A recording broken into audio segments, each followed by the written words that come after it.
Thank you. Our next speaker is already around, so she would join, she will take on almost immediately. Her name is Dr. Bosede Iyade. And Dr. Bosede, can you turn on your camera? Thank you. My camera is on. Okay. All right, so Dr. Bosede will take on her session right now. We just move straight into that session. She will introduce herself, what she does, and then she can go ahead straight into our presentation. Doctor, you can go ahead. Thank you. Thank you very much. Please, if you can hear me clearly, can you please give me a wave of the hand so I'm sure you can hear me. I can see everyone in the hall. So if you can hear me, okay, thank you very much. Thank you very much. I'm going to share my screen so you can see my presentation. Just a minute there.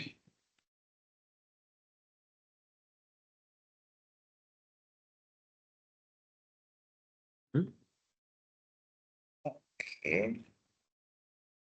There you have this. So my presentation is on the screen. I hope you can see my presentation. Yes, So yes, you can. Okay, thank you. Just a minute. Okay. So let me say good evening and good morning as well. It's evening at my end. The time is about 6 p.m. here. I know it's about 11 a.m. in Nigeria. So good evening and good morning, everyone. Special greetings to Dr. Akinwumi. I was on, I think I listened to the presentation just now. It's been a while. I hope everything is okay at Ota. It's great to meet you again in this forum. Thank you so much, ma'am. Thank you. So I think it's an all-important issue that we've been discussing since yesterday. I was on in the discussions yesterday as well. So, and I believe that it's a conversation that we need to continue even after this conference. It's a very important issue as it touches every one of us. So I want to say thank you to Mr. Felumo and all the organizers and everyone that is making it easy for this to happen. I know how challenging this can be back home. So thank you for your hard work. My name is on the screen. I'm Bosede Iyade Edwards. I'm from Osun State in Nigeria. I live in Malaysia. I am a lecturer at the University of Science, Malaysia. So I guess that's just about it. My research is focused on the educational applications and implications of emerging technologies, of which artificial intelligence happens to be one. I also work in the areas of machine learning and robotics in education, as well as augmented, virtual, and mixed realities in education. So I'm going to introduce my topic today by telling you about something that just happened today. I went to the gym this morning with my husband, and when we got there, he was going to open the door. The door uses facial recognition AI, and he tried to open and the door refused to open. So he asked me to try, and then I just moved there and then the door opened. So we just let it pass, like, well, of course, it's like it's nothing. So we went out later on with our son, and on our way back, the same thing happened. My son tried to open with his face and the door refused to open. It didn't open for my husband as well, but it opened for me. What was going on? We laughed about it, but one of the things, it's brought my mind back to the topic that I have in plan to discuss this afternoon. What was going on there was the fact that both my husband and my son were about 6 feet tall, while I am closer to the heights of the people whose data was used in developing the AI that is supposed to open the door. So they were too tall, and so the facial recognition AI couldn't really capture them up there. So they had to try to bend down. But for me, when I walked through, my face was exactly at the level of the camera. So it picked it quickly and then it opened the door for me. Sometimes this happens a lot of times to them as well. And this is a simple description of algorithmic inequity or algorithmic injustice. It is an unintentional discrimination that is based on the training data that AI uses to work. And this afternoon, I want to say that's the dangerous terrain that I'm taking the chance to tread in this section as I discuss the topic equity by design, algorithmic justice in AI-enhanced higher education. I'm sure we are all well aware that AI is not new. It didn't come in 2020. AI has always been there. It's just that in 2020, we had this new wave of generative AI that came on. And right now, the attention of everyone, teachers, students, everyone, the attention has shifted totally to AI everything. The first thing that comes to mind when we need information is AI. And there are probably hundreds of these tools out there by now. Each one of them is an expert at something. So yesterday, if you were here, there were a number of them that were presented by different instructors, everyone, showing us how we can take advantage of these tools and, make our lives better. And they are indeed actually making our lives better. And because everything from lecture notes to slides, lesson videos to assessment briefs and rubrics, even full research proposals and reports, entire manuscripts can now be done by AI. So the question comes to us, what exactly are we doing now as instructors in the higher education sector? AI was supposed to be supporting us, but it feels like it is becoming the teacher now. It's doing practically everything. So while I don't want to be the bearer of bad news or be the one that busts your bubble, I sincerely, personally believe that AI is making our lives easier. I use it practically every day, but unfortunately, in the midst of this rave, we might be neglecting an important element. If we don't address it now, it might come to bite us later, in the near or far future. I'm happy to hear of the projects that Dr. Akinwumi mentioned. There were local projects that are supposed to address the needs of local people. That's exactly one of the key focus of my presentation. So what I'm going to be sharing is also part of a research project that I'm working on with a group of colleagues from Nigeria, the Philippines, UK, Thailand, and Malaysia. We are doing our best to stay awake and remain sensitive in the midst of the AI rave. So if we take our mind back to SDG 4, which is quality and affordable and equitable education for all, irrespective of their situation, that is something that we must not forget. It's very important. So my call to us today is that in the midst of this AI rave, we should not forget the equity goal. As we are discussing various tools that are making our jobs easier, we should also remember that AI is, like a very eager intern than a trusted co-author. And just like interns, we need to supervise them very closely. The same thing we have to do for AI. We can also think of AI like a toddler. Whatever it learns is what it believes. So if we forget equity while we are training AI, it will not remember equity when it matters, just like the example of the story I just told us. So all hands need to be on deck to ensure that we are building with sensitivity and training AI with SDG 4 at the back of our minds. So today, while I believe AI is awesome, we are not here to worship the awesomeness of AI. We want to talk about something that I believe is urgent, and that is how to make sure that this technology actually works for everyone in the classroom and not just the tech savvy or the well-funded or the default student profile. So I've captured my observations, my concerns, and everything that I want to talk about under 6 issues, which I will address one by one. And the first one you see on the screen, access and inclusion, will be one thing that I'm addressing. Next will be frameworks, why frameworks matters. And we are familiar with the idea of no child left behind, but this time I'm going to be talking about no nation left behind. And then we have the hidden curriculum there, when AI thinks that you don't belong. The next one will be collaborating with AI, human and AI, how we are better together. That synergy is what we should be aiming for, and we should not leave everything to AI. Curriculum is not just content, it's also code. That's the fifth item. And the final one will be how we can shape the future before the future shapes. So, sorry, that there are from rhetoric to reaching, sorry. And then I'm going to conclude with how we can shape the future before it shapes us. That's going to be my conclusion. So these are the reasons why I'm talking about algorithmic justice. It's an important concept that I believe we need to focus on as we continue to celebrate AI. We should not forget this. They are invading our labs, they are in our lecture halls, they are everywhere. So let's not just, make it word of mouth. It's something that we need to be serious about.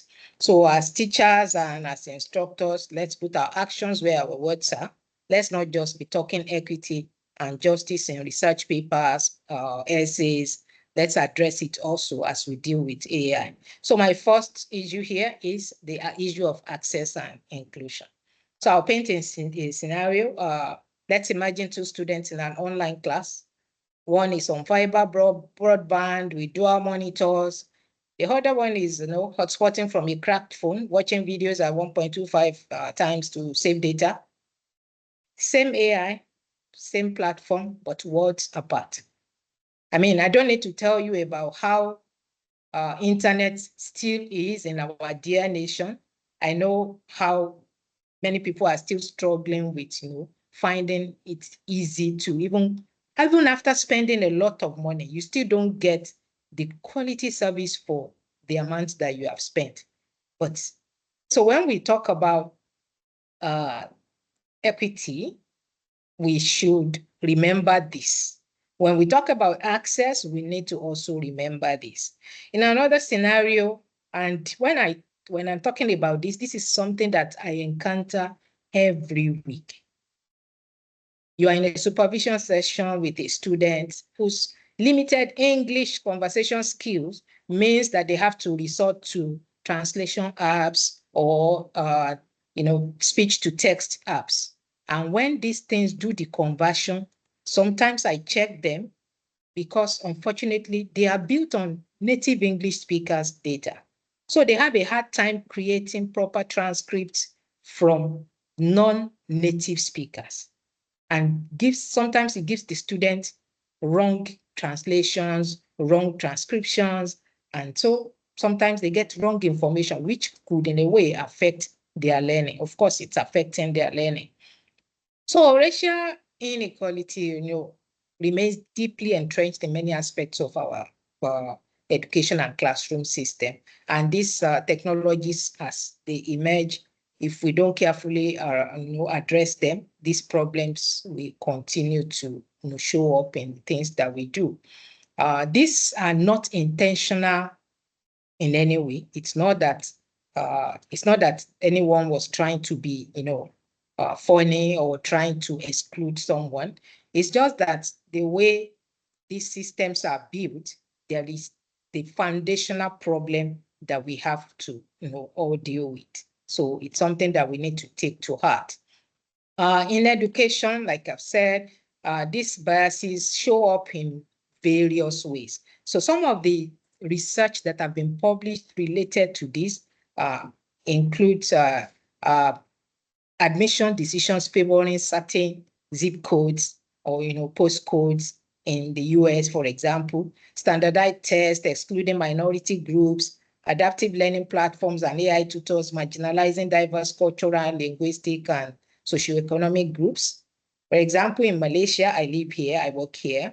Many English as a foreign second language students rely on translation and speech to text tool, like I've mentioned, and these things produce inaccurate feedback, which is not okay. I was also trying to do a study among my students. I happen to have a student from Egypt who speaks, she has a native English speaker accent. Then the rest of them are from China. And when they speak, the app completely 100% gets her transcript correct. But for the other students, it's never correct. Sometimes the transcripts are completely out of out often, you don't even know the meaning of the transcript. So these are things that happens. It's also, I mean, beyond classroom, as researchers, we also still experience these kind of things. For example, in grant making, we see situations where AI system privilege Western epistemologies, Western scholars are, are much more favored than non-Western scholars.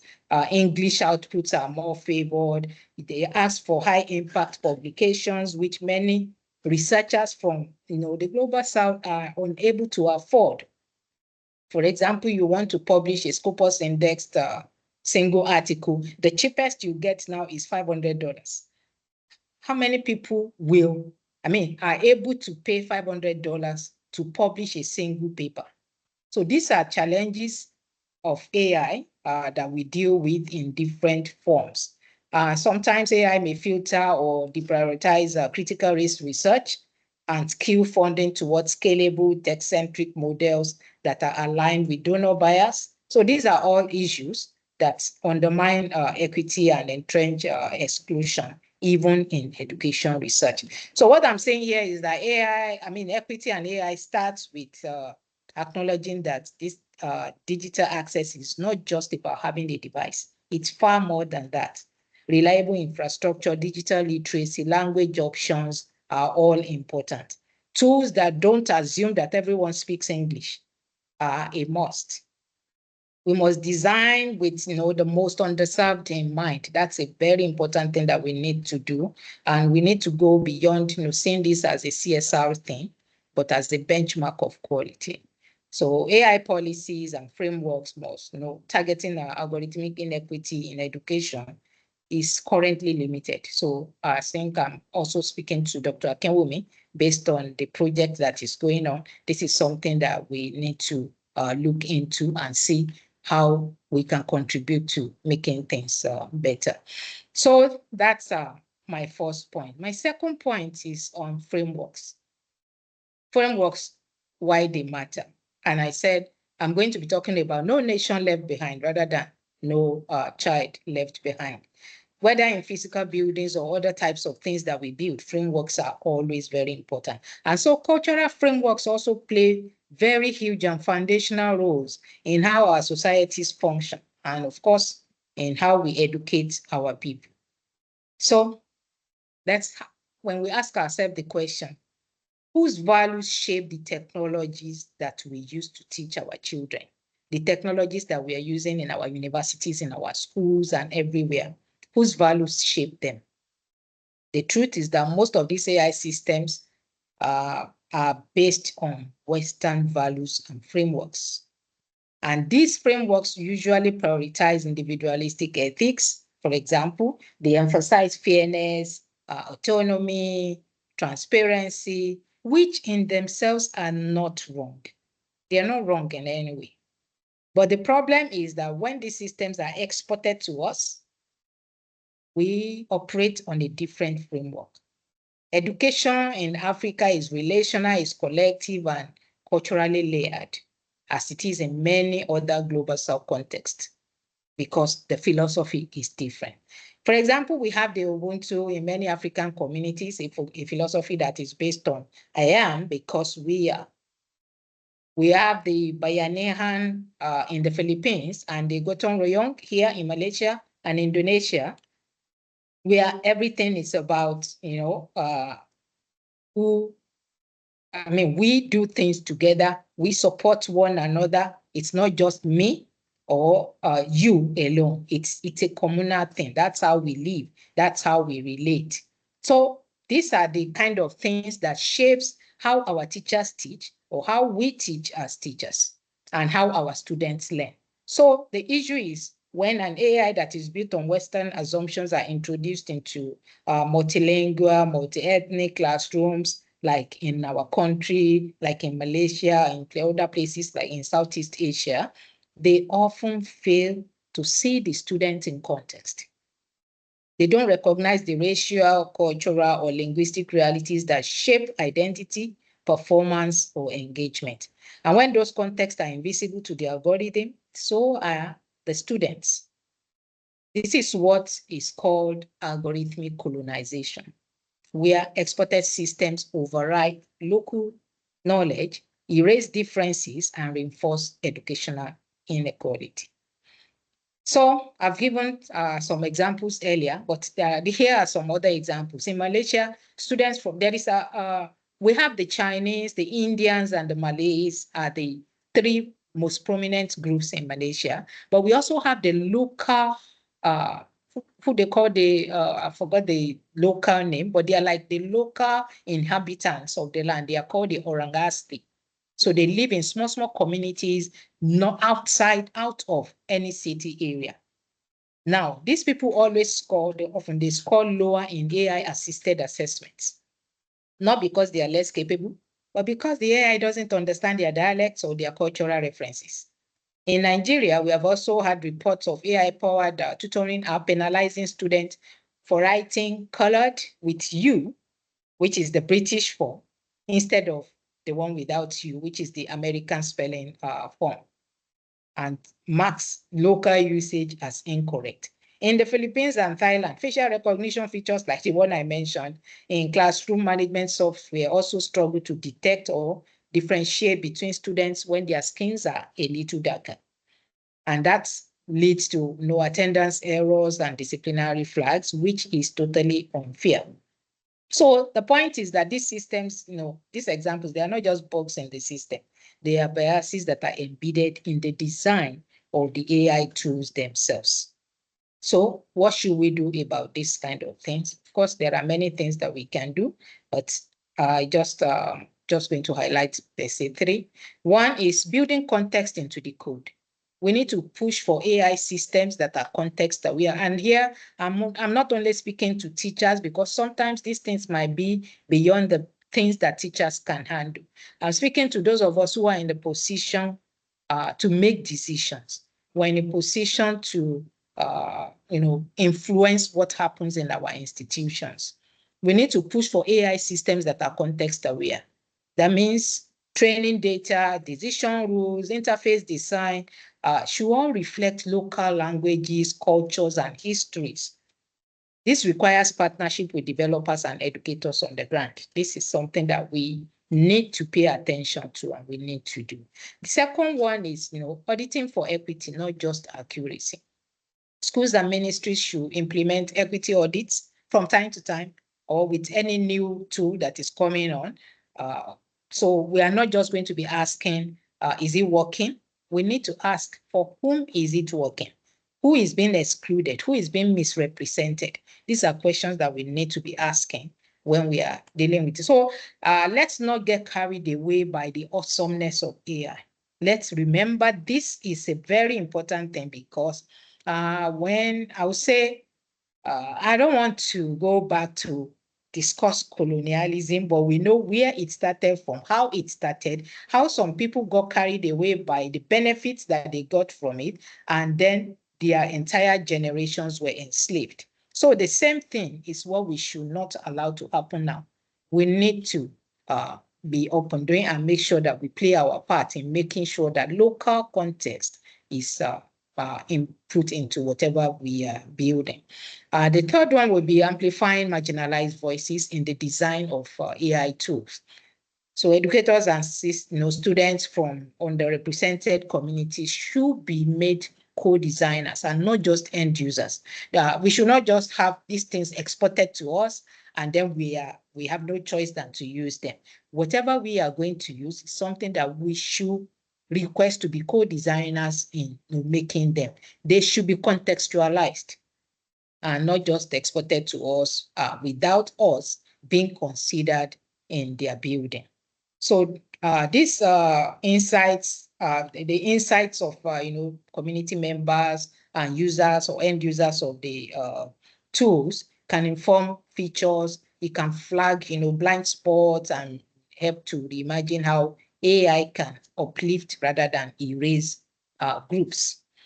So I'm not making a call to reject AI in education. I'm making a call for us to reclaim agency in how we adopt it. Let's stop importing technologies that erase the complexities of our classrooms, because our classrooms are complex. Our people are different. Let's start building systems that reflect the real, diverse, and vibrant lives of our learners. I am personally looking forward to when Nigeria or any African country will launch their own AI that is going to go global, like the likes of ChatGPT.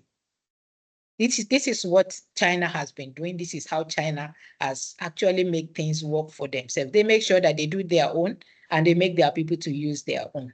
I know it's not so easy, but it's something that can be done. We have the minds, we have the people, we have the resources, we have excellent programmers. Many of the programming jobs that are done in Western countries, in many Western organizations are actually contracted out to Africans. I know many times I meet people, they will always tell me, oh, I'm looking forward to visiting Nigeria. I really hope I can go to Lagos. I've heard about the tech system in Lagos, that it's awesome. I would like to go see this. So we have the people. Let's build our own systems, a system that works for us. Because if we want to transform, if we want AI to transform education, it must first recognize and respect the full humanity of every student that it touches. Okay, so my third point is the hidden curriculum. I think I've also touched on this. That is when AI thinks you don't belong. So let's look into a classroom that many of us don't see. I'm not talking about the physical classroom. I mean, the algorithmic classroom, where students are being silently taught the lesson, you don't belong. In a scenario that is not necessarily fiction, it's actually real, and it's happening all around the world. A university implements an AI-powered admission system. It is trained on 20 years of applicant data, grades, test scores, and student outcomes. On paper, it's efficient and it's fair, but soon a pattern emerges. Qualified applicants from underrepresented communities are being rejected. Why?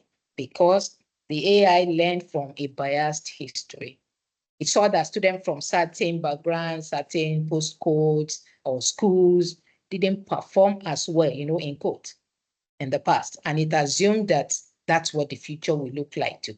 It didn't question the system because AI won't do that. It didn't question the system that failed the students. It simply encoded the failure. So that's the hidden curriculum. That's the curriculum that we don't see.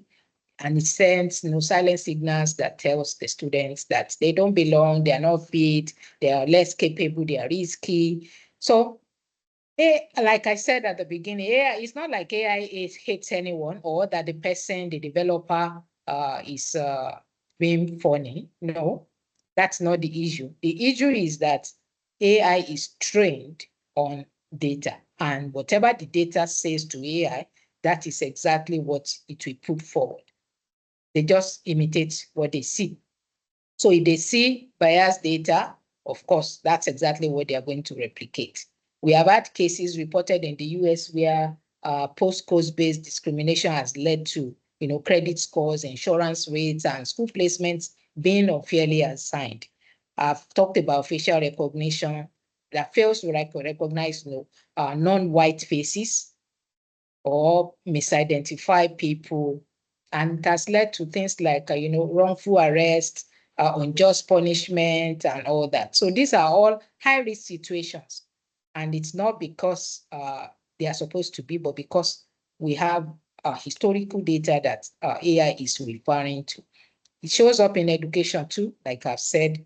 AI flags essays written by students who are maybe foreign language, English as foreign language student or English as second language student. We see behavior monitoring system mark culturally different expressions, like speaking loudly or using direct language as signs of aggression.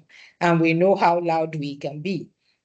So these are all things that are important for us to check from the onset, so that it will not become when they are almost impossible to correct. That's when we wake up, because by then it would have been like too late. AI doesn't think like humans do, but it can act in ways that reinforce exclusion. So we need to teach ourselves and our students that AI is not objective truth. AI is a mirror often cracked and distorted by bias. So we can try to clean it, or we can rebuild the frame entirely. We can embed AI literacy into our curriculum so that our students can question what the algorithm tells them. We can do equity audits in schools, universities, and ministries where AI is being used to make decisions.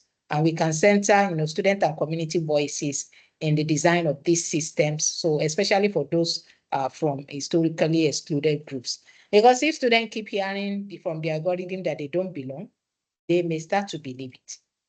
And our jobs as teachers, as educators, as instructors, as technologists and policymakers is to build systems that are firm, not erase. We should build systems that recognize potential, not the ones that predict failure. So, you don't belong should be changed to you belong.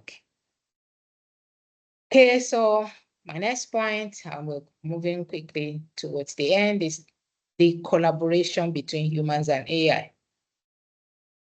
So I'm going to ask the question, will AI replace professors and teachers and lecturers in the future? Probably not, or probably yes. I don't know what you believe. Will it replace some of the things that we do, like getting 100, 5,000 word essays in one weekend, or marking 120 exam scripts in 3 days? Maybe. So in 2017, I started working on a project titled Robot Teacher. At the time, I was working at a research lab here, and the corporate vision of the lab then was the future of internet. We're trying to look into the future possibilities related to changes in human society as a result of technological advancement. So my project focused on the future of education. And the following year, I published a paper that was titled, Why Not Robot Teachers? Artificial Intelligence for Addressing Global Teacher Shortage. It was published open access, so you can find it online. You can read it. In it, I discussed, the teacher shortage pandemic that was predicted by UNESCO for 2030.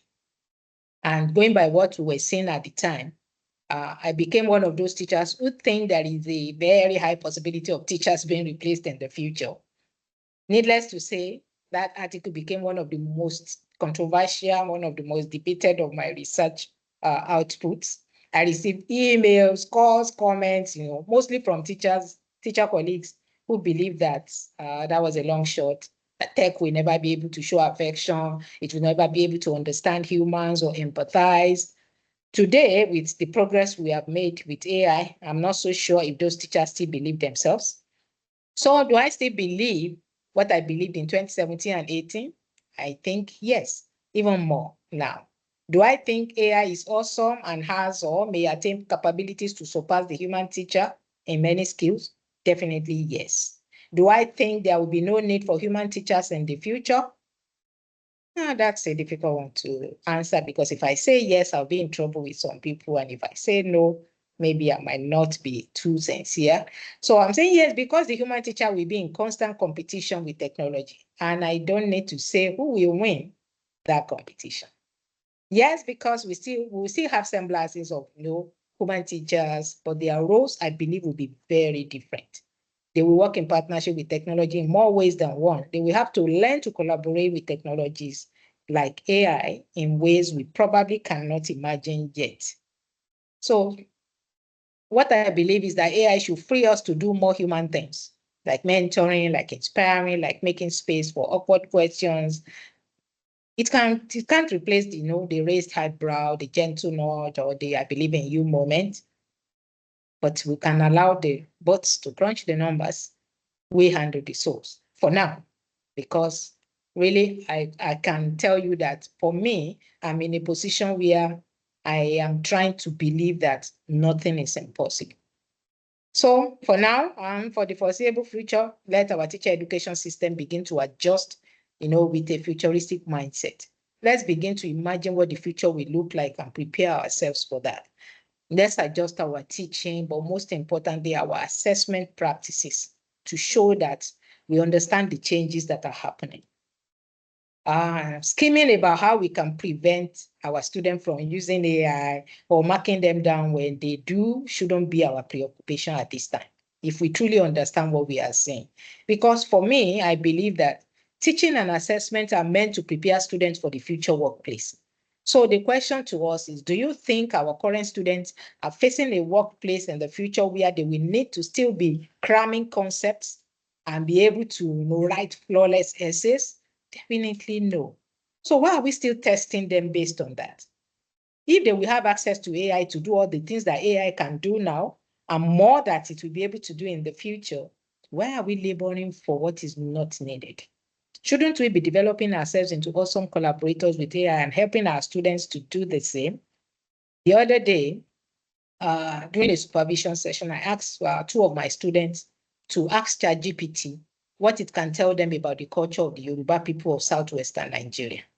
And that's, of course, that's where I come from. They did. They are both Chinese students. They did, and we decided to compare our notes. And one of them got some good information, the other one not so much, because what I said, she just typed it in. The other one modified it a bit and put it in. I also did the same, and I showed them what I got. Of course, needless to say, mine was a lot better and has more information because of the prompt that I used. So I was trying to teach them about prompt engineering. I wanted them to understand that irrespective of how smart technology becomes, the concept of garbage in, garbage out that we were taught about computers still remains. It's only the packaging of the garbage that is changing. Good prompts will give good feedback. Poor prompts, poor feedback. That's what we are dealing with now. So if anything, we should be talking about how to educate our our students in prompt engineering. We should be talking about how to help them develop critical, analytical, mathematical thinking that can help them to become better collaborators with the likes of ChatGPT. That's what should be our preoccupation now, not how to design systems that prevent them from using AI or how to catch them when they use AI. Okay, and my fifth point here is curriculum is more than just content. It's also code. So how can we prepare our students to thrive in AI-mediated environment? How about equipping teachers and professionals to use AI tools for assessment, for personalization and efficiency? Thanks to the organizers of this conference for all of the tools that were discussed yesterday, for example. Many of them are things that can help us here. But these isolated solutions, we have to go beyond them to a situation where this becomes part of the system. Our teacher education system, our teacher professional development system needs to include these things. So we need to get to a point where teachers are able to use these systems in ways that are more than the way we are using them now. We need to also get into a position where our society can build, informed citizens who can engage with AI policy, ethics, and innovation. These are important issues that we need to address at this time. Management of institutions needs to be thinking in terms of ensuring that every student, regardless of their major, learn how to spot bias in algorithms the same way that they learn about, doing referencing with tools, changing referencing styles, or check plagiarism. So I believe it is sincerely the time for us to treat AI literacy like a core academic skill, not just a bonus workshop for the curious. That's the level where we are now. We need to go beyond that. We need policies that do more than say use AI responsibly. That's so broad. That's not a clear instruction. We need data governance rules, consent protocols, and clear accountability when things go wrong. Otherwise, we're just believing that we're going to throw tech into the syllabus and hope that it behaves. And we know that that's not going to happen. So when I think of how long it took for many institutions in many countries to integrate ICT into the curriculum, we know all the years that other nations that have been using ICT and have been teaching ICT, many years later, then we managed to get ICT into the curriculum. I am hoping that we are not going to get into the same situation this time around, but that we are going to act fast and we're going to learn to ensure that AI literacy becomes something very, very important to us that we integrate into the system as fast as possible, because irrespective of what we might think, I don't think AI is going anywhere anytime soon. I think it's just going to get, more and more intelligent.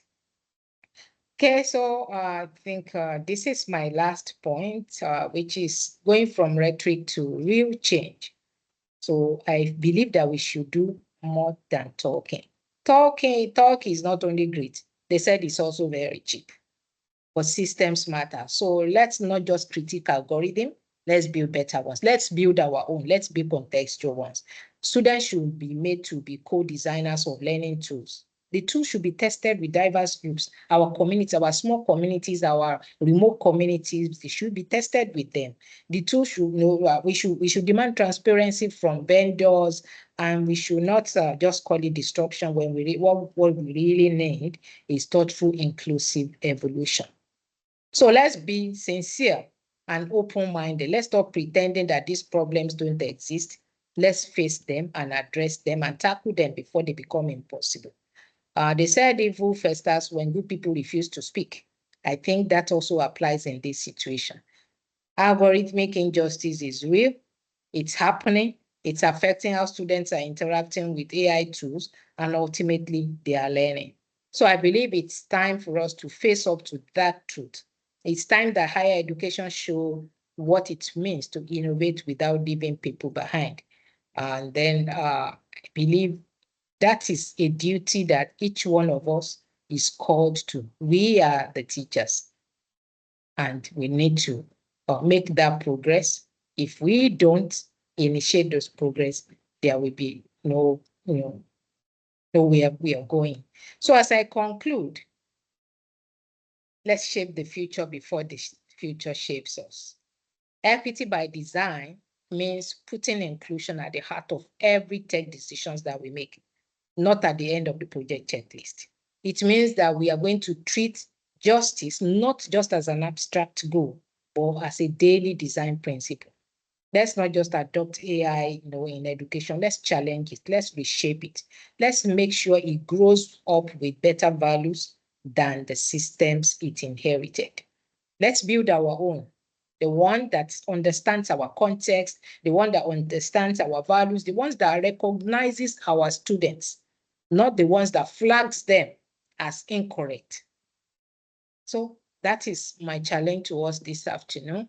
And that is what I believe is very important for us to begin to invest in as institutions, as leaders of institutions, as instructors, because this change will begin from our classroom. When we as teachers are able to get to a point where we could help our students to see this in the classroom. We are able to help them and teach them and instruct them in AI literacy right in the classroom. We teach them how to spot some of these things.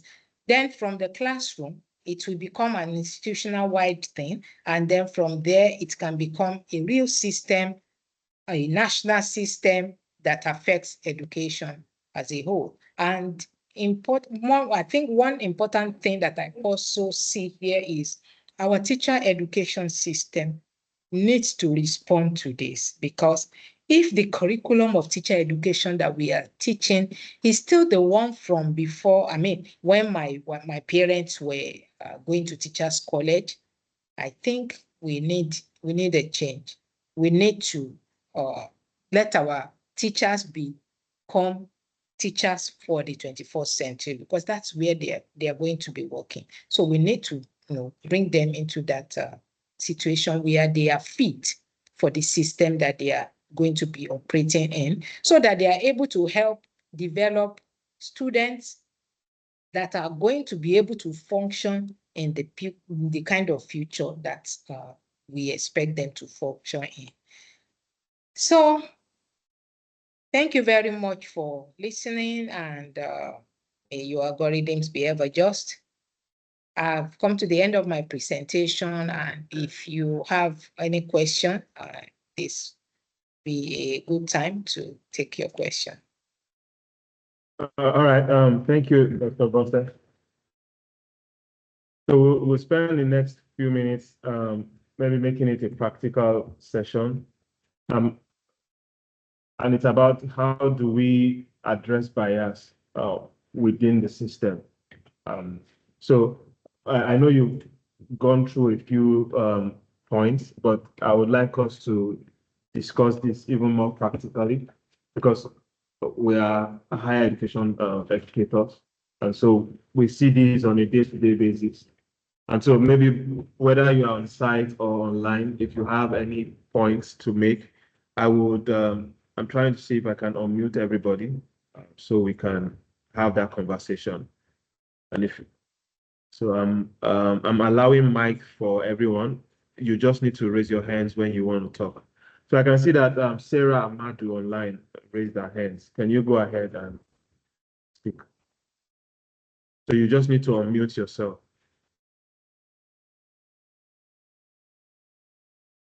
All right. So Sarah, what about Nebe John? You raised your hand too. You can just unmute yourself and speak up.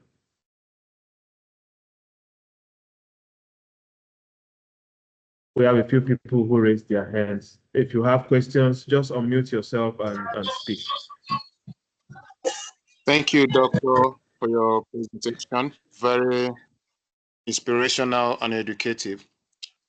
Please, I have a question, and my question is there a curriculum, AI curriculum, that you can recommend for both primary and secondary schools? I'm not sure what you mean by AI curriculum. Sorry. Curriculum to teach AI or understanding AI in schools, like the application, understanding the application of AI. Oh, okay.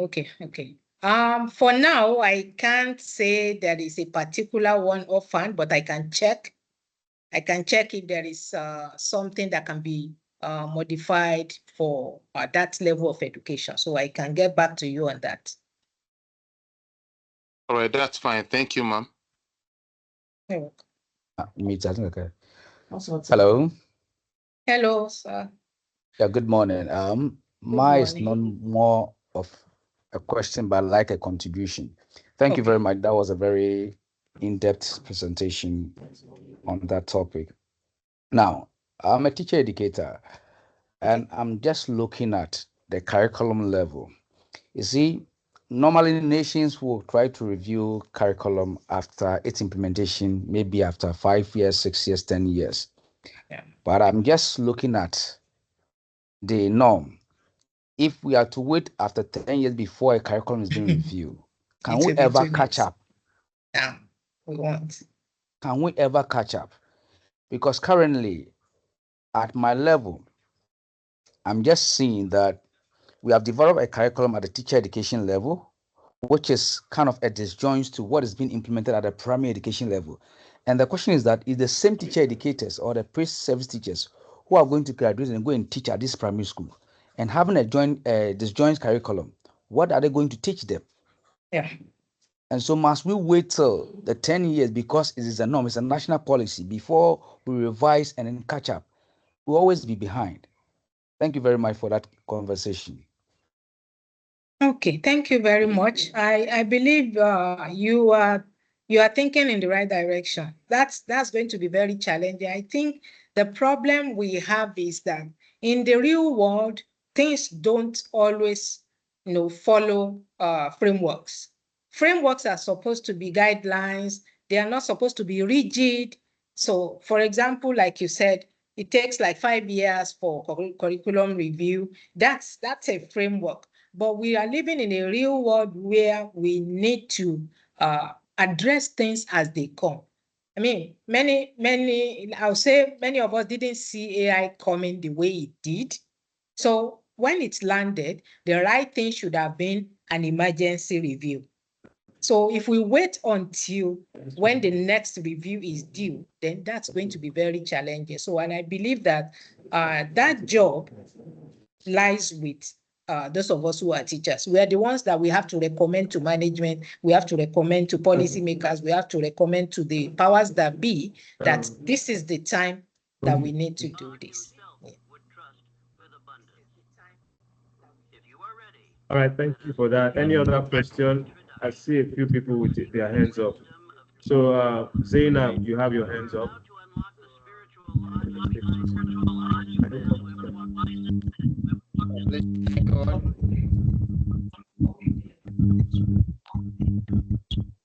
Can I proceed? Yes, you can please go ahead. All right, thank you, Doctor. That was really an insightful session. Now, you talked about creating AI tools that are compatible with the immediate society, and that's really good.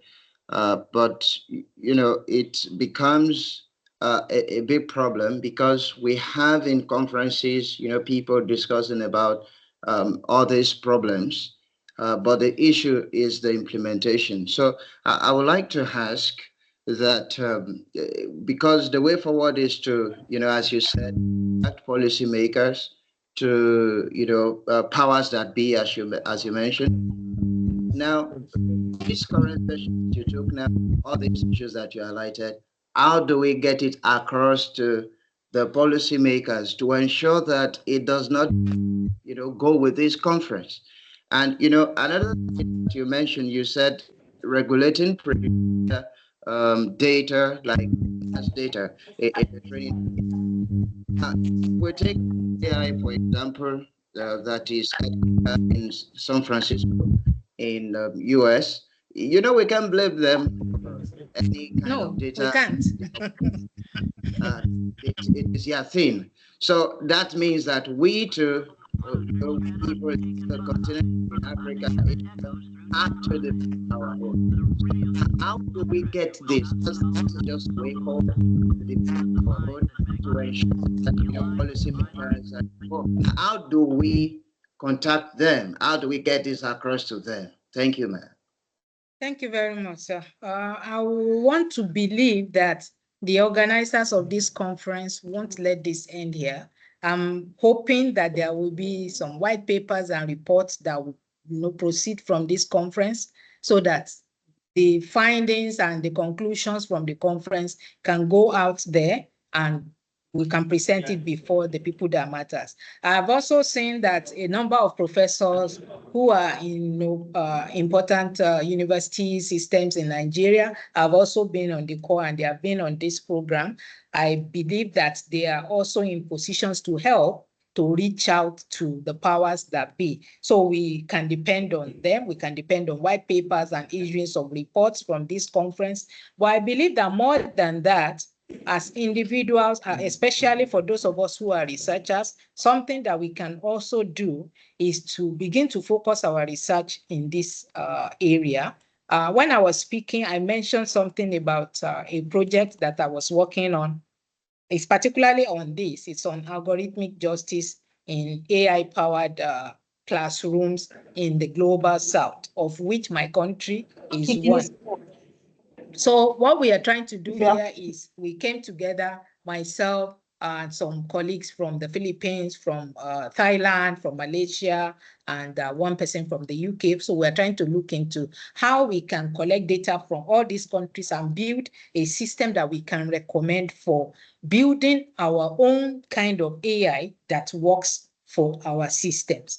So I believe we can do this as researchers. That will be our own contribution. One person cannot address all the problem, but we can do the little that we can at our own end. And there are also a lot of opportunities out there for grant making that can be accessed by researchers in developing nations, including Nigeria. So we can do that as African researchers. We can access some of those grants to use them to start to build these kind of systems. And like I said, we are not in lack of the expertise.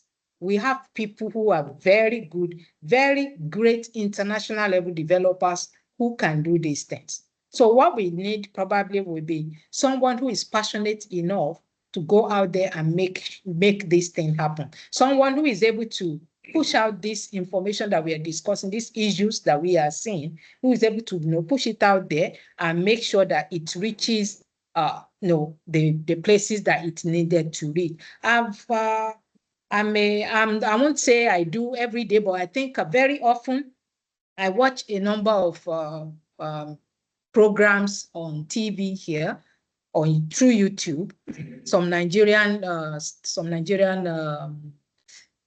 journalism systems and media houses that are really good and address issues. Many of them, I've seen them bring up issues, critical issues like this. They present them, they invite, because they are able to reach the powers that be. They invite them, put these things before them, and sometimes we do see those of them who are really interested in doing something use this opportunity to address issues. So I believe this is something that can also work for us. So for those of us who are back home and those of us who have the platform, let's use our platform, our research platform, our media platform, our social media. We can start to use these things to make sure that we push this information out there, push this concern out there.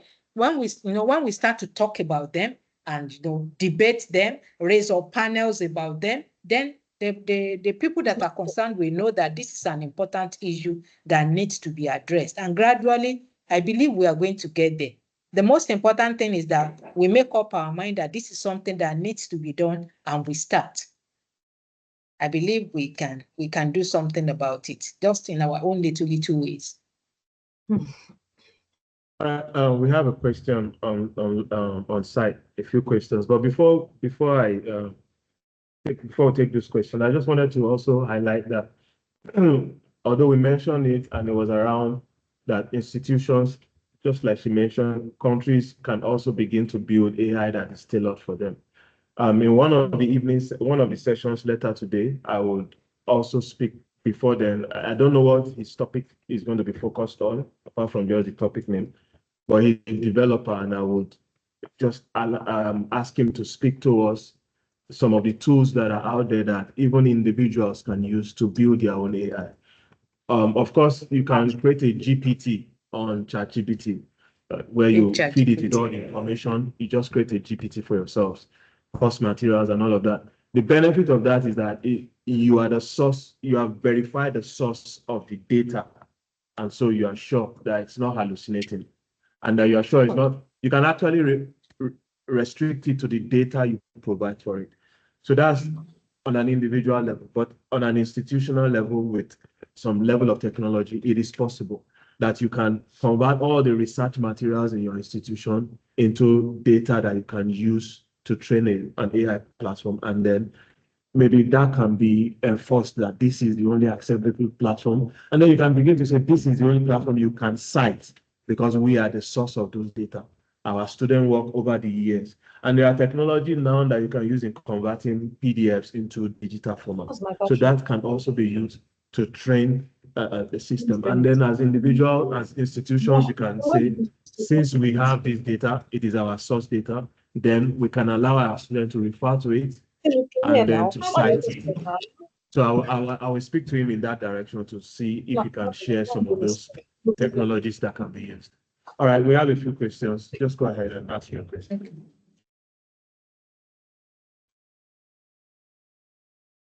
So it's a very powerful position. Very appreciated. My question is, sorry, I can't hear anything. Exactly. Okay, so because the microphone is not connected, so maybe we can just yeah, you can speak louder. I think it's anyway now, right? If you can just come forward, please. Thank you. We'll just bother you a little bit to start. Yeah. Good morning, please. Can you hear me now? Yes. Okay. Thank you for the very passionate presentation, and this is so good because it's an eye opener for many of us. So many things has actually been unveiled to us from this presentation so far. So my question is this, please. With respect to innovating without leaving people behind. Yeah. Okay.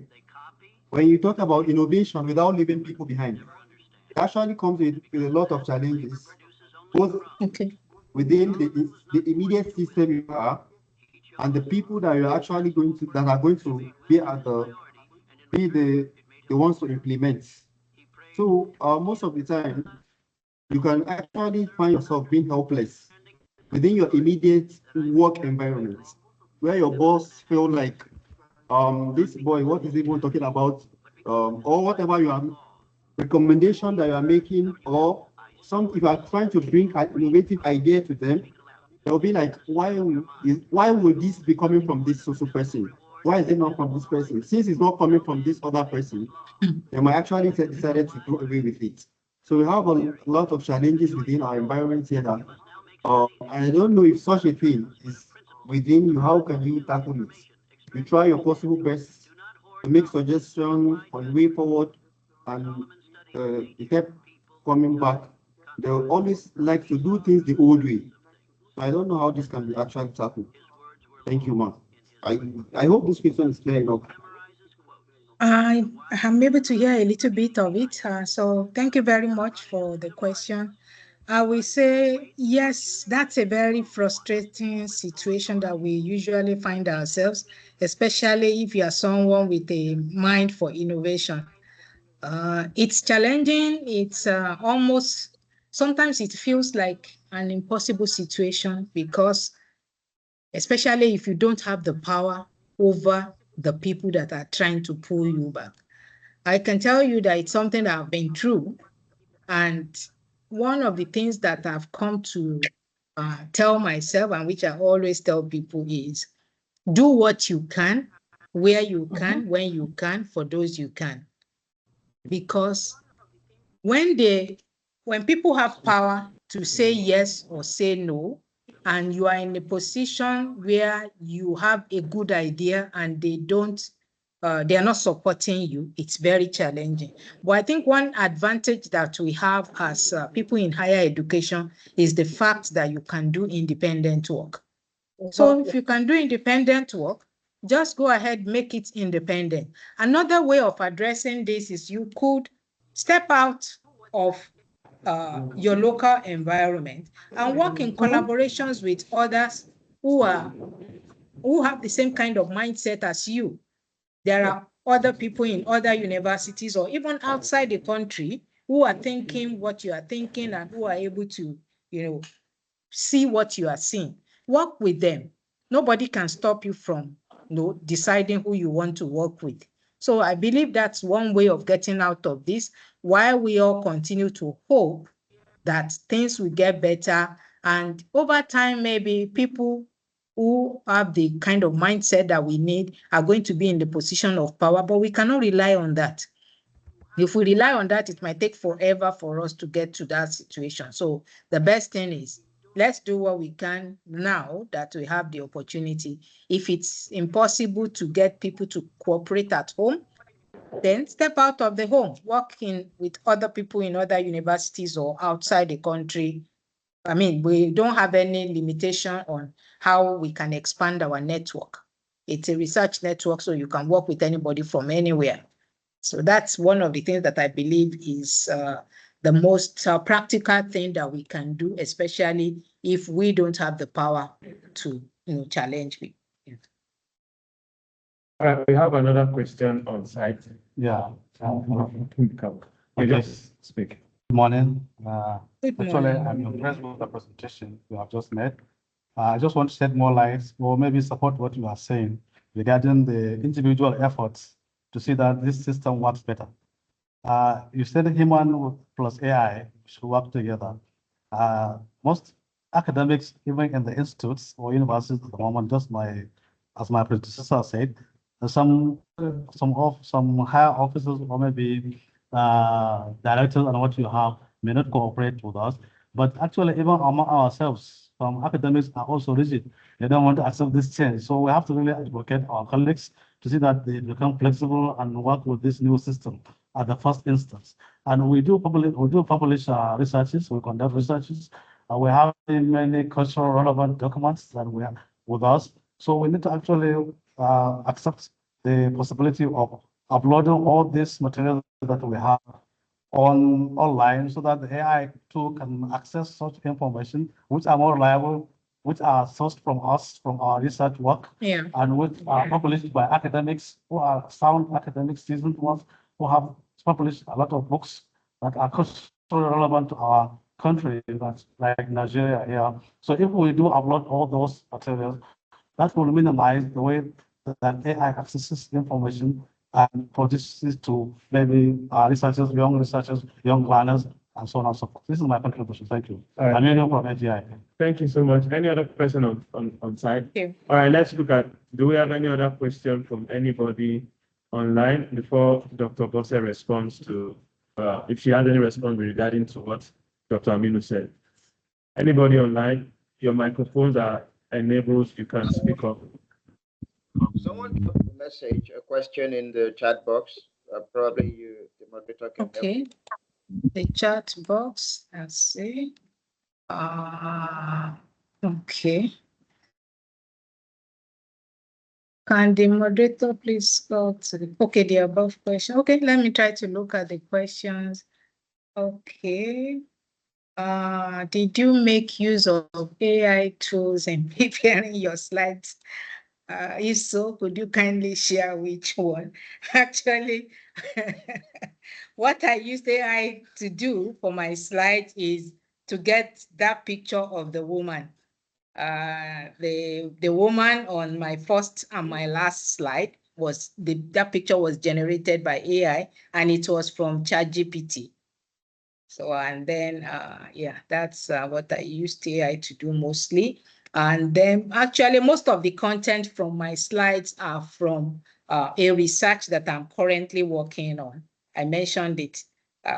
It's almost the same as the title of my presentation. It's a project that I'm currently working on. So most of the things that I spoke about came from that project. And then let me see. AI curriculum, I've already mentioned that I'm going to check with that. Because currently we have, Malaysia is also trying to build AI system for primary school. They are trying to do coding system. They are introducing coding system into their primary education and all that. So there is a new, they have a curriculum that I'm going to check with some of the teachers in the elementary school system and see what they have, and I'm going to try to share what they are working with. Maybe we can modify and it can be useful for us. And then let me see other question. Oh yes, about the camera. I'm not sure what's going on with the system, but my camera is on, but I also noticed that I cannot see myself. So, but the camera is on. I'm not sure what the problem is. And maybe it's the network. Sure. So those are the questions that I see here. And then someone asked about, okay, for primary and secondary, okay, I'll check both. And then about the audit. Okay, so the audit part is where, you know, from time to time, just like what we do for our curriculum, we do curriculum audit all the time. So we need to audit our AI systems in a situation where those kind of questions that I raised when I was speaking. Who is being excluded? Who is being included? Who is being covered?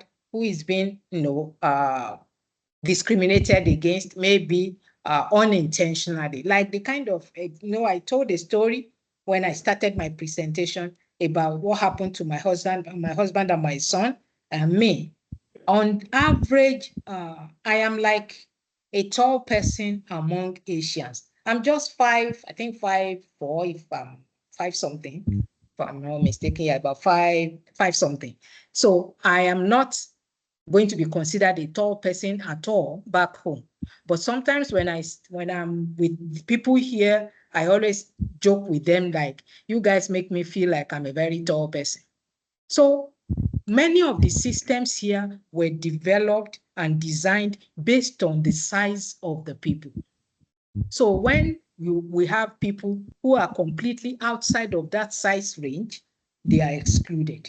That's what exclusion means. That's what algorithmic injustice or algorithmic inequity means.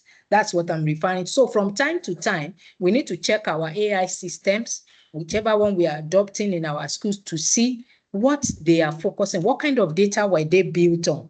We need to ask questions from developers. We need to get our own people to check into these things and find out what kind of data were these things built on? Who were the people that were considered before all of these decisions were made? So from time to time, we should have a system in place that does this, that helps us to find problems early before they become impossible to address. And then someone also asked about, let me see, share your handles and links to connect. Okay. If you check me on Facebook, my name is Bosede Edwards. On LinkedIn, I am also Bosede Edwards. I'm going to try to see if I can get my LinkedIn, maybe in case we have more. So I'm going to just put it here. So that's my LinkedIn link. And for, I think Facebook should be similar. Let me see if I can find it. Okay, yeah, let's see. Okay. So for those of us that are on LinkedIn, you find me there. And then this is my Facebook link for those of us on Facebook. But sometimes I may not really be active on Facebook. I have it. I'm usually there once in a while. Maybe if there is something important to post, but it's not a place that I will regularly.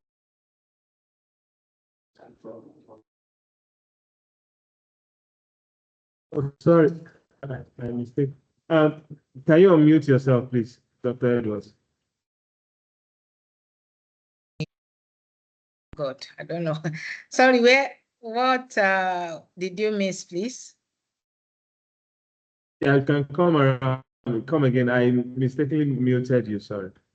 Oh, okay. I said I've shared my LinkedIn links and my Facebook link in the chat box for anyone that wants to connect. So, and I was saying that I'm not very available on Facebook, but LinkedIn, but we surely be from over time. I'm going to get to see it. I think maybe I can share my WhatsApp for those who might be interested in collaboration. Or, 69998. So that's the link, my WhatsApp, if you would like to collaborate or discuss after this. And then for the AI curriculum, I'm going to check during next week with the teachers, and I'm going to get something across. I will share with Mr. Felumo, and he'll be able to pass it on to us. Okay. All right. Thank you so much for this session. I know you took beyond, you started early and you are almost reaching the end of the sessions. But thank you so much. We appreciate you joining us. Thank you very much. For everyone of us that is asking for our details on the conference website, which we'll share during the last session, we'll be putting in a section for all the presentations, the slides, everything will be there, and then the contacts and LinkedIn profiles of all the speakers will also be on the website for the conference. And so we can continue to collect and to collaborate. Thank you so much for joining us. So we look forward to collaborating more with you and your school and all your circle of influence. We really appreciate you joining us and your time with us. Thank you so much. Thank you very much for the opportunity.